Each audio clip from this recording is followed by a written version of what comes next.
ustedes cuando comenzaron el curso, el capítulo 1, ustedes tenían, ¿verdad?, unos datos, ¿verdad?, que se parecían a una sinusoidal, de hecho habían sido obtenidos mediante una sinusoidal, y Jorge les explicó, ¿cierto?, que nosotros podríamos aproximar esto, por ejemplo, un offset, ¿cierto?, podríamos tener una línea recta, podríamos tener, ¿cierto?, polinomios de orden 3, etcétera, y vieron los conceptos principales como el concepto de overfitting, que correspondía a hacer una interpolación entre todos los puntos, etcétera. Ahí discutieron, ¿cierto?, el tema, los conceptos básicos, como era la estimación, desde la perspectiva de estimar cuáles eran los coeficientes por los que yo tenía que multiplicar, ¿verdad?, una función, ¿vale? Es decir, que lo que nosotros teníamos como una entrada, teníamos datos, ¿cierto? Y lo que nosotros tratábamos de hacer es mapearlos como un mapeo, ¿verdad?, de estos datos para finalmente poder obtener una función, y más que una función, ¿cierto?, una función parametrizada, y obtener particularmente cuáles eran esos parámetros. Entonces, en ese ejemplo que ustedes revisaron, lo que tenían era un set de datos que, por ejemplo, podemos llamar x sub i. Lo que se asumió, ¿cierto?, es que los datos x sub i,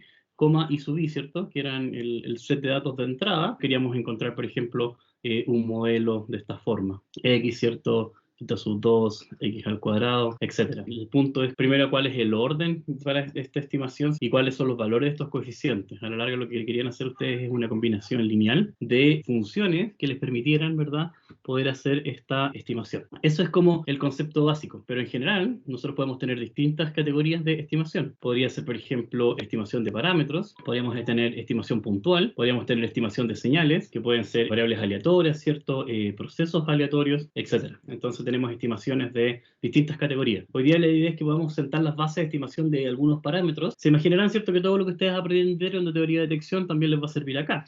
Por ejemplo, cuando queremos estimar parámetros, existe la estimación de máxima verosimilitud, que son óptimas, ¿cierto?, bajo ciertos parámetros, la estimación de mínimos cuadrados, etc. Entonces, toda la teoría que ustedes descubrieron en teoría de detección va a tener, ¿cierto?, alguna cabida dentro de todas estas posibilidades. Entonces, ¿qué es lo que nosotros queremos hacer? Primero decimos que un estimador es una función que lo que va a hacer es mapear de datos a un espacio de parámetros. Cuando hablamos de que un estimador es una función que mapea los datos en un parámetro, lo que nosotros estamos diciendo es que observamos datos, por ejemplo, que podría ser una variable aleatoria, X, y lo que vamos a hacer es tratar de producir un parámetro que vamos a llamar θ al set de parámetros, que sabemos que contribuye a X. Vamos a asumir obviamente de que θ en este caso no es una variable aleatoria, es simplemente una cantidad desconocida. Obviamente después le podemos agregar todo ese sabor, digamos, de considerar que son variables aleatorias y todo lo demás. Entonces lo que es el estimador, ¿verdad?, en base a esto, es una función, ¿cierto?, que podemos llamar θ sombrero, que lo que va a hacer va a tomar, por ejemplo, las variables reales, donde están todos los datos, y mapearme a estos valores, ¿ok? Este sería, ¿cierto?, el estimador del parámetro θ, y le llamamos θ sombrero. Entonces, por ejemplo, nosotros si tenemos muchos datos, supongamos que tenemos, por ejemplo, x1, x2, así, hasta xn. Un estimador, por ejemplo, que ustedes conocen y que han usado mucho, porque, por ejemplo, MATLAB lo usa, es el estimador de la media. La media verdadera de esto sabemos que la integral, ¿verdad?, sobre todos los reales, de x por f de x de x. Y si tuviésemos, ¿cierto?, la función de distribución que me da los parámetros o que me generó los datos, entonces podríamos calcular la media verdadera. Sin embargo, lo que nosotros queremos hacer y que lo que normalmente hacemos es estimar la media, y lo que hacemos, ¿cierto?, es definir un estimador de media que lo que hace es mapear el RN, que es el set de donde están todos los datos, porque fíjese que son n datos, y generar un número real, que en este caso es mi estimación de la media. Por ejemplo, un estimador que nosotros hemos ocupado mucho es el estimador que, ¿qué es lo que hace? Toma los parámetros x1 hasta el parámetro xn, y lo que hace, ¿cierto?, es simplemente calcular la media aritmética de todos estos parámetros. Y sabemos, ¿cierto?, de que este es un estimador bueno de la media.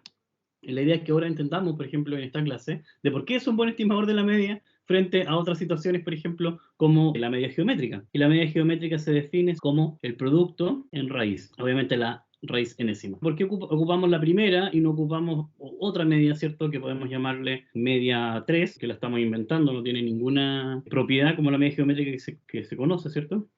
Que, por ejemplo, en vez de ocupar n elementos, ocupamos n-1 en la ponderación. Lo importante, ¿cierto?, es entender de por qué, el primero, ¿cierto?, que es la media aritmética, es mejor ocupar la media geométrica, ocupar la media 3 para determinar el mu real, que es el que tenemos acá en rojo. Entonces, para poder ver cuál es mejor, tenemos que introducir un concepto teórico que se llama, ¿cierto?, el sesgo, o que el estimador en realidad no tenga sesgo. Si es que la media, ¿cierto?, la expectation de mi estimador es igual al parámetro real, entonces decimos que el estimador es sin sesgo, vale decir unbiased. Ocupemos eso para ver cómo nos daría el sesgo, o sea, si que alguna de mis medias, ya sea la media mu, ¿cierto? Que pusimos aquí, la media geométrica o la media 3, tienen sesgo en estimar el parámetro de la media. Entonces, por ejemplo, vemos que la expectation, el primer parámetro, va a ser la expectation de la definición, que sería 1 sobre n, la sumatoria de todos estos parámetros.